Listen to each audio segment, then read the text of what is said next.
Guys ரீசெண்டாக கேரளா வரைக்கும் வந்திருந்தோம். அங்கே பார்த்தீங்கன்னா ஒரு ரோட் சைடில் ஒரு வீட்டில் இந்த பழம் கிடையாது கைஸ். இதுக்கு நேம் என்ன தெரிஞ்சுன்னா மறக்காம கமெண்ட் பண்ணுங்க கைஸ். நிறையவே கிடையாது கைஸ். இதே நம்ம ஊரில் ரோட் சைடில் வச்சு வித்துட்டு இருப்பாங்க. இந்த ரோட் சைட்லேயே கிடையாது. மேலே நிறைய கிடையாது. நம்ம கொஞ்சம் பறிச்சுட்டு போவோம் இன்னைக்கு. அப்படி பறிச்சு கைஸ். இங்கே பார்த்தீங்களா கைஸ், ஃப்ரெஷ்ஷாக இருக்குது நெல்லிக்காய். இது ஒரு புளிச்ச நெல்லிக்காய் தான். அதுக்கு நேம் என்னன்னு தெரியல கைஸ். கைஸ் நாங்கள் பறிச்சாச்சு கைஸ். நானே எங்கள் அண்ணன் தான் கைஸ் வந்திருந்தோம். நிறைய கிடையாது கைஸ். பார்த்தீங்களா, கொத்து கொத்தாட்டு கிடையாது கைஸ். ஏகப்பட்ட பழம் கிடையாது. சாப்பிட்டு பார்ப்போம் கைஸ். ஜம்முன்னு இருக்கு கைஸ்.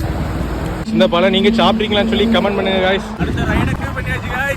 கேரளா அமரவளையில் ஒரு ஜூஸ் குடிக்கணும் கைஸ். எப்படி இருக்குன்னு நிற்கவே இல்லையோ. தூரத்துல நிறைய கடைகள் இருக்கு. இந்த கடை கரெக்டாக அமரவளையில் இருக்கு கைஸ். அக்கா கொஞ்சம் சப்போர்ட் பண்ணுங்க கைஸ்.